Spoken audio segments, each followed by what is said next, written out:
Hey guys, Patrick J here. I'm gonna do a little bit of a how-to Redstone basics video. Just anyone who is new to Redstone in Minecraft, or maybe even people that have used it before but don't know all the little bits and pieces to it. I'm gonna show you guys really the basics of Redstone, a couple logic gates, a couple circuits, and all that fun stuff. So maybe you guys can make some awesome projects like some of the stuff I hope to be putting out, and with a little help of my friend AJ, we put out some cool stuff. So shameless plugs already. We're 20 seconds in, not bad. I think that's a record. Um, so this is Redstone. Get very friendly with your Redstone. No. This is redstone in the off state, which is usually a darker red. It depends on your texture pack. I'm using the OCD pack, so it's very square, but usually dark when off. You can see it's lit up. It's giving off particles. That's in the on state. I've got that turned on with the torch right now, just so you guys are aware why that's on. It's not just magically on, because you always need a power source to turn on redstone. This is a redstone torch. This is what I'm using to power that. Redstone torch is basically a constant source of power. It's made with the redstone and a stick. It's easy. It will power all blocks, next to it, as well as all block on top of it, but it will not power the block that it's on top of. So this block right down here is not powered. So yeah, just something to note with the redstone torch. This is a redstone repeater. These guys are awesome. Basically, they're used to extend signal lengths, which we'll get to right over there. And they're also used for delays, so delaying a signal in case you need some time between, turning on the power and doing whatever you need to be done. Something to go over as far as the delay goes is something called ticks. Minecraft is divided into two kinds of ticks. There's Minecraft ticks, like day ticks or game ticks, and then you have redstone ticks.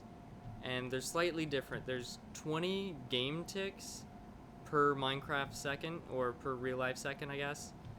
There's 20 game ticks, which means there's one game tick per 0.05 seconds, or 1/20th of a second.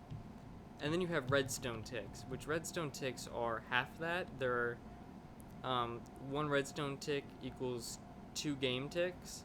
So there's only 10 redstone ticks in a second. So one redstone tick is equivalent to 0.1 seconds. So if you ever hear me talking about ticks in the duration of this tutorial, I'm talking solely about redstone ticks. I'm not referring at all to game ticks. So when you use repeaters, they give a delay of 1 tick when the signal passes through it. So that's a delay of 0.1 seconds. Now they have four different settings. You have your standard setting, the first tick, the second tick, and the third tick. Now each one of these adds 1 tick. So the standard is 1 tick, but when you hit it to the first tick, that adds a second tick. So now it's a delay of 0.2 seconds. You hit it a second time, it's the third tick, so that adds a delay of 0.3 seconds and 0.4 seconds, which is the most delay you can get from one repeater. A redstone torch, when it's turning on and off, has a delay of 1 tick. So that's just something to keep in mind when we go into the rest of our stuff. Now this right here, I have it labeled as history lesson. It's an old repeater. There was a time in Minecraft, way back in beta, when there was no such thing as a redstone repeater. I forget what update they were added in, but there was a time we did not have them, so we had to use these much bulkier versions to create a repeater. And I'll go into how this repeater actually works later, but this is just kind of something to show you guys that we've come a long way from this to this. One of the main important points of redstone is the input. It's basically how you turn the redstone on. And there's 2 main ways to turn on redstone as far as I'm concerned, outside of redstone torches. And that's your lever and your button. And they do 2 completely different things. The lever is a constant source of power, much like the redstone torch, as long as it's flipped on. A button is only a temporary source of power. So once you push the button, it will only give power to the redstone for a certain amount of time.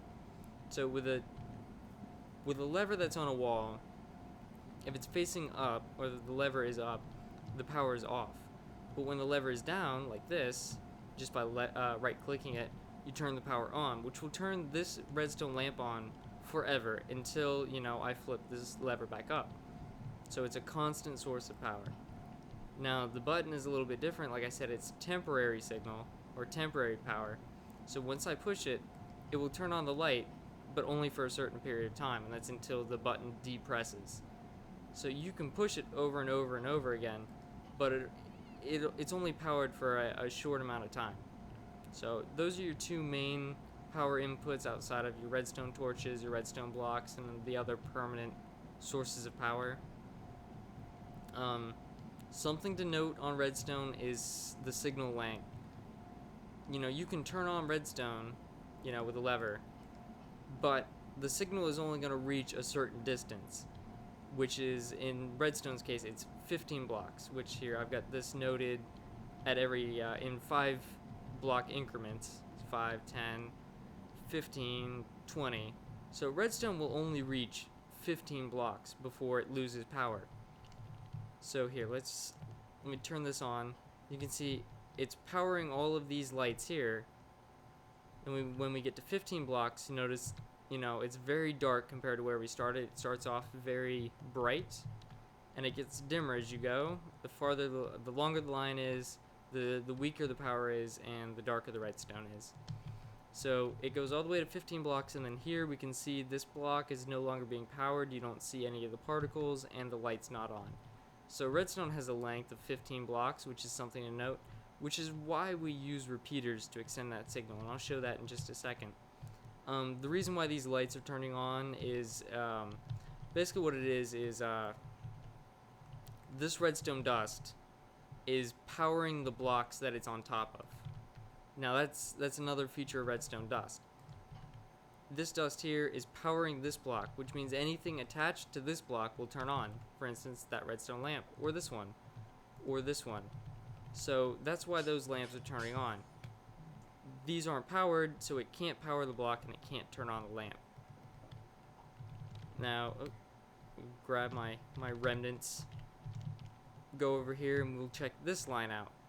Now again, same 5 block increments. And then here we have a repeater at the at the 16th block. The line goes 15 blocks, and it will still power the block in front of it, which in this case is a redstone repeater. And what the repeater does is it takes the signal and it extends it another 15 blocks. So we notice it's very dark here. The repeater takes it and extends it 15 blocks, and so it's light again. But this adds a 1 tick delay, or 0.1 second delay to the redstone, which is not something that everyone likes. If you have a really long line, you'll have to use a lot of repeaters, so there'll be, extended delay along that line. Another thing to note is the repeater will only power the block that it's pointing towards. See here, the redstone is powering the block that it's on top of, which lets these lamps turn on because the block is powering the lamp. But the repeater doesn't power the block it's on top of. It only powers the block it's pointing into, such as this redstone lamp or this redstone wire. So it can't turn on this lamp, but it extends the signal so that this redstone can. So that's just something to note there, is redstone signal length. Very important. If you're having problems with a very long wire, it might be that you need some repeaters because the signal isn't reaching. Here, this is just a real simple display of different kinds of power. You have your standard power, the lever's off, the redstone's off, the lamp is off. The lever being your input, the lamp being your output. Turn on the lever, redstone dust turns on, lamp turns on. Simple. That's standard power. I don't really know what to call it, but I'm going to call it standard power. And then you have inverted power, which is basically the lamp is already on and the redstone is already on, and then by turning on the signal, it actually turns off the output. So by giving it an input, it turns off the output. So it's inverted, or the opposite of standard. The reason why this is happening is because we have this redstone torch here, which, as I said, is a constant source of power. And this redstone torch, which I just broke, is powering this redstone dust. And this dust is pointing into this block, powering the block, which powers the lamp on top.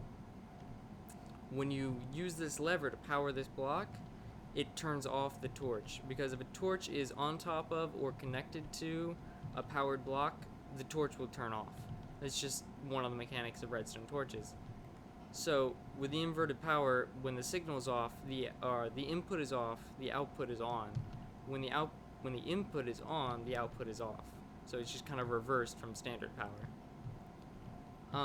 Here I've got a couple examples of vertical redstone. There's just ways to have a redstone signal travel vertically or upwards. You can do a simple spiral staircase, kind of like this will work too, and then you can just run the redstone wire all the way up like this, but you know, it's pretty bulky, so there's easier ways to do it. One of which is taking advantage of these half slabs, which don't cut off the power, which I'll show you in just a second, and use these half slabs to make a 1x2 staircase all the way up, giving power to the lamp. The other advantage of using the half slabs is there's no delay. You know, this is strictly redstone wire, so between the time I turn on this lever and the time that lamp turns on is instant. There's no delay. This, however, is using redstone torches to make it's called a torch tower or a vertical repeater tower to turn on this lamp. And so what it is this torch is powering the block above it. Now by powering that block, it turns off this torch, because like I said, if a block that a torch is on top of or connected to is powered, the torch will turn off. Now because that torch is off, it's not powering this block, which allows this redstone torch to stay on, which does the same thing to this block. Turns off the block, turns off the torch. So when I hit this lever, it will turn off this torch, which unpowers this block and lets this torch turn on, and etc. all the way up until this torch is turned on, which allows this block to be powered, which turns on the lamp.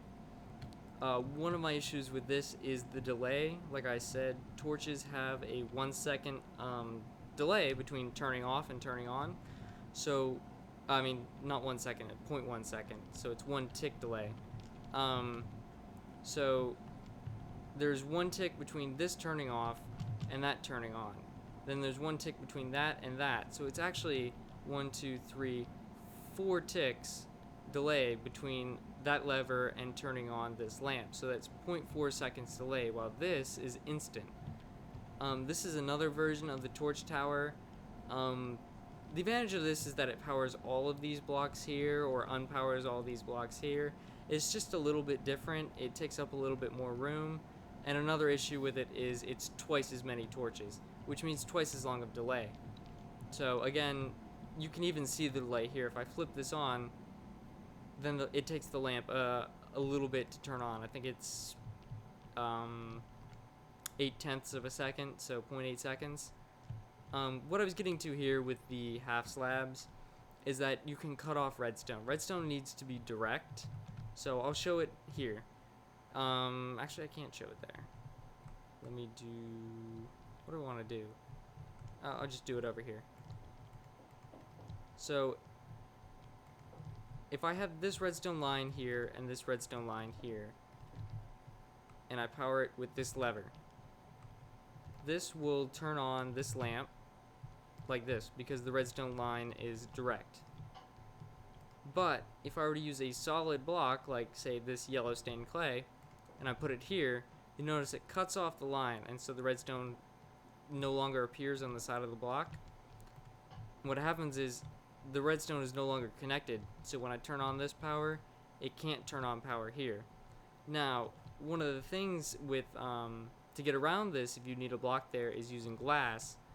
Glass and all glass blocks, such as glowstone,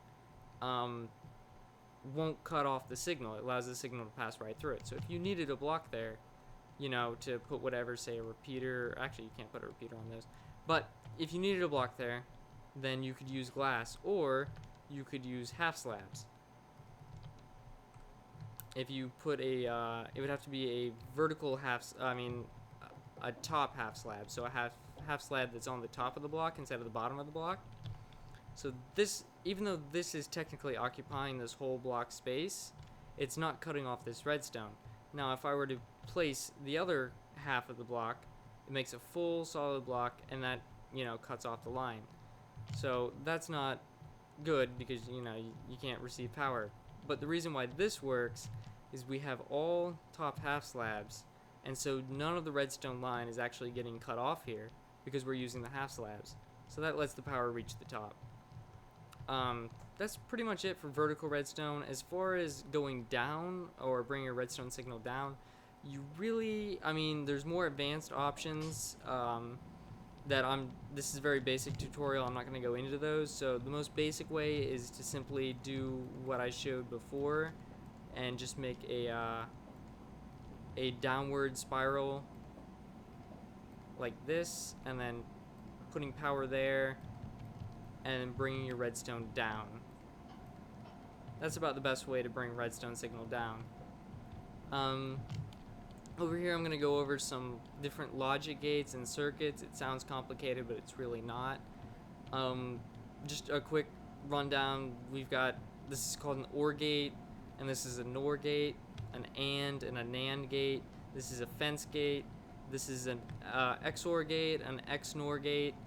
And then these go into more of our circuits and monostable circuits and all that. So I'm just going to go over these gates real quick. This is an OR gate right here. It's very simple. It's got 2 inputs and 1 output. The 1 output being the lamp, and the 2 inputs being these 2 different levers. Both of these levers power this block. So if either lever is powered on, either or of the levers is powered on, then it will power this redstone, which will power on the lamp. It doesn't matter which one. This one, it's on, this one, it's on, or both. Very simple gate. This is a NOR gate, or a not OR gate. This is basically what we showed over there with our standard and inverted power. This is just an inverted OR gate. So basically the power is always on unless either input is on, then the power turns off. So either input, right side, left side, or both, will turn off the power because it's inverted.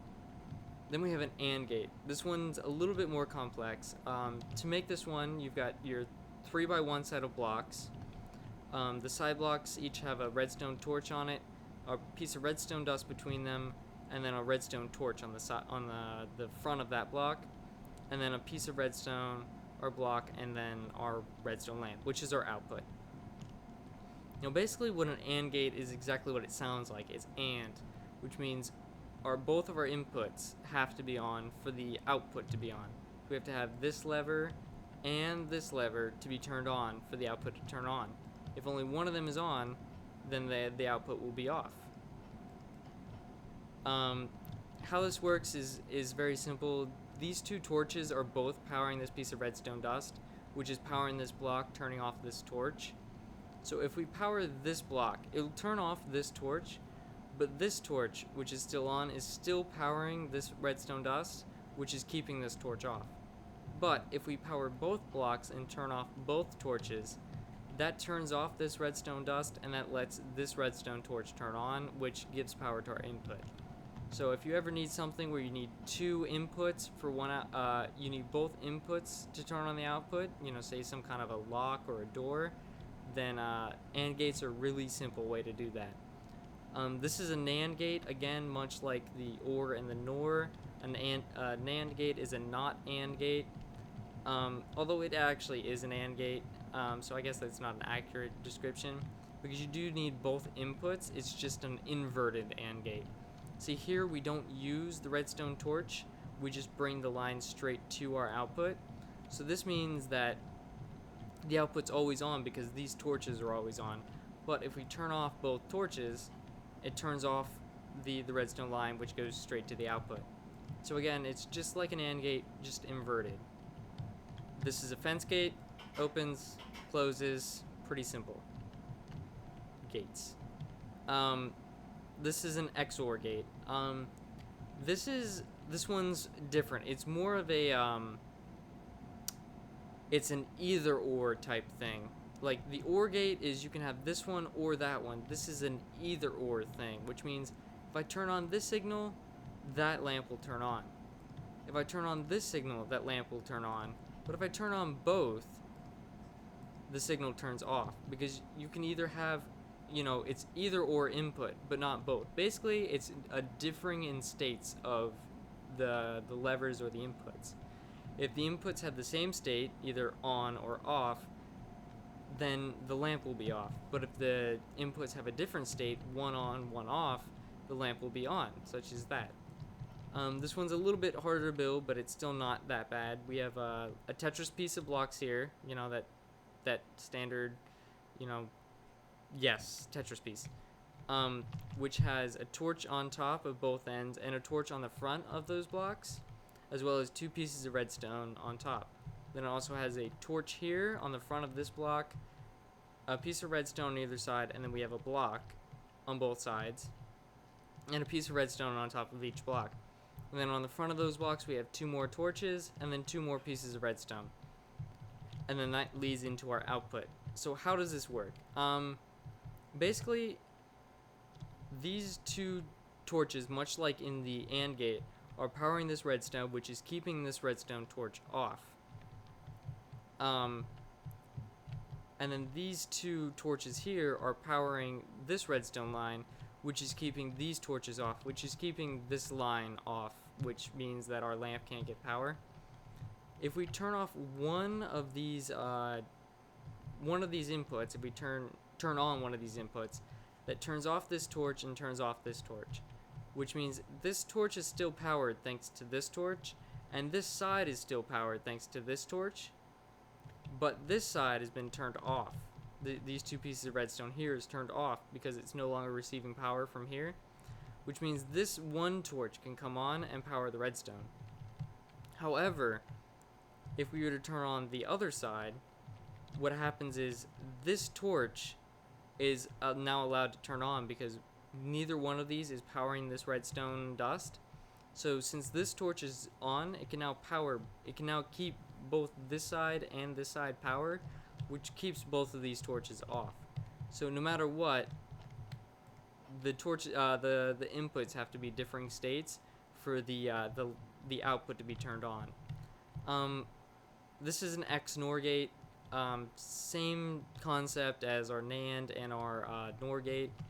The only difference to the XNOR gate is instead of the 2 pieces of redstone here, we have them going out, into another piece of redstone and then going onto this inverter, which is inverting the power so that this is always on. It works the exact same way as an XOR gate. Again, the only difference is this inverter, and so when one of these is turned on, it allows this signal to turn off the inverter and turn off the signal. So that's real basic. Those are your main logic gates. In exception to this is a joke. These are your main logic gates. Easy ways to use redstone. And then we'll go into the circuits here. So these next couple circuits are in a class called monostable circuits. This one in particular is a pulse shortener.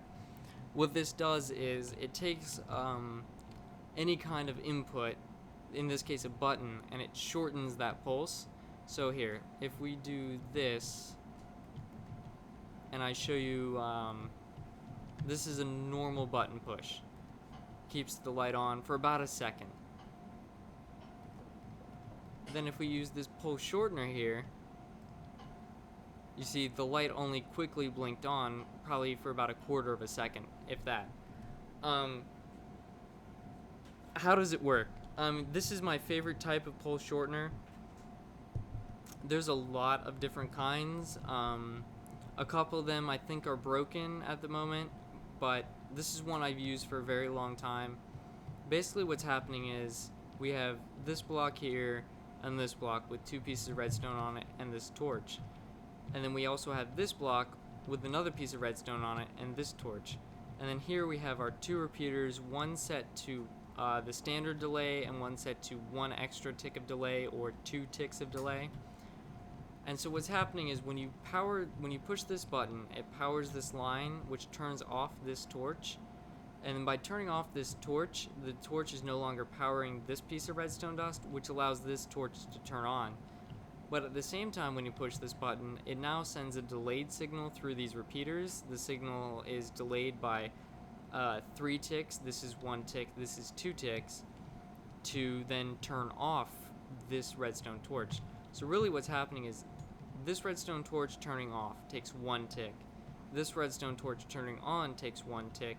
And then this takes a total of 3 ticks of delay, which means this should really only be a 1 tick pulse, which means this pulse should only last for 0.1 seconds when I push the button. Now I like this one because you can customize it by doing this. If I add delay to this repeater and I change it to 3 ticks, this should now be a 2 tick pulse. Notice how it was a little bit longer as I place a button. There's all kinds of other pulse shorteners that I can show you in another video, but this is a real easy one that I like to use here. This is the opposite. It's another kind of monostable circuit, but it's the exact opposite of a pulse shortener. This is a pulse lengthener. So again, if I were to, I shouldn't have broke this. If I were to build this, just a standard display of a button push, the light turns on for about a second. But if I use this pulse extender, we'll notice the light turns on for much longer than a second. It's about 2 seconds. Now, how does this work? It's real simple. We have this block, 3 blocks here, and this block, and then redstone line all the way across with this 1 repeater, and then we have 3 repeaters on full delay or 4 ticks of delay here. So, and then this goes into our output. So what's happening is when I push this button, it powers this line, which, goes through this repeater to give it 1 tick of delay, and then down to our output. Now, as soon as that repeater, as soon as this line were to turn off, these repeaters would now power this block, turning the signal back on. So it's actually one continuous pulse, because right when this would turn off, the repeaters keep it on, and they have just enough delay here on 12 ticks or 1.2 seconds to do that. So when I turn it on, this powers it, and then that powers it, keeping the signal on. And there's all kinds of different ways you can make pulse extenders, but this is just a real simple one. And then this is a pulse multiplier. Again, many ways to make pulse multipliers, but this is just a very basic idea of a pulse multiplier. You'll notice it's the exact same as this pulse extender, except I've extended it with 1 extra repeater. And so, like I said, this one powers it as soon as this powers off. So by adding another repeater, I'm giving it 0.4 more seconds of delay, which means there is now a time between this power turning off and then these repeaters turning it back on. So basically what it's doing is it's splitting the signal. This is one signal, and this is a second signal. So here, if we actually watch the lamp, you'll be able to see it turns off, or it turns on twice. Once, off, and then back on again, shortly after. And they both turn on for the same amount of time, which is about 1 second, I think, for a button. There's all kinds of different ways to split the signal and use pulse multipliers. I use one in one of my other videos. I use one which splits it into 3 signals, so that we get 1 input turns into 3 outputs. So they're very useful in that aspect. This is another pulse shortener. This is a 1 tick pulse shortener. Now, I said that one is actually calibrated to 1 tick, and I'm not sure why it's not working at the moment, but this one does work. What it is you're powering this block here, which turns on the redstone, and what that does is this redstone will now send a signal through this block. It powers the block, and this repeater takes the power from that block and uses it to power this piston, But when you push this button, it also powers. When you power the block with the button, it also powers this piston, which this is a sticky piston, and the piston will push the block up out of the way so that this repeater can no longer take a signal from this dust, and then it pulls it back down. So what it does is it shortens this button pulse into one tick. Now, instead of having a redstone lamp output here, I'm using another sticky piston and a block because sticky pistons behave in a very odd way when they're introduced with one tick pulses.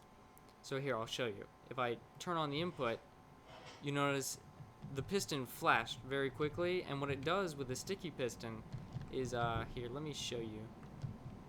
Typically, a sticky piston will push a block up and pull it back down, and it's a pretty slow looking process. Pushes it and pulls it back. Well, that's under a normal pulse. When you shorten that pulse to one tick, the piston pushes the block up, but it does it so quickly that it actually leaves the block without pulling it back, which is a concept I'll show you in something else over there. But this is a very important tool in a lot of big redstone builds, is being able to do this one tick pulse. So here, if I push it again, the piston goes up, grabs the block, and pulls it back, but it'll leave it again because the tick is so quick. So that's just another pulse shortener. This is a one tick pulse shortener. This gets kind of into memory cells. In fact, I think this is called an RS NOR latch. I believe this is the very first type of memory cell ever made in Minecraft. It's 1-bit memory cell. And basically what it is it remembers the output that you give it. So right now, the output is off. But if I were to turn the output on, it's going to remember that and stay on, even though this was only a button, which is, like I said earlier, a temporary pulse. It remains on. Now, if I were to do this and turn the output off, the output will remain off until I change it. No matter how many times I push this button, the output will remain off until I can turn it on again using this button. Now, this works. This is a very compact version of an RS NOR latch, and it's a very simple version, only using redstone dust and torches. There may be some more complicated ones, or even more compact if that's possible.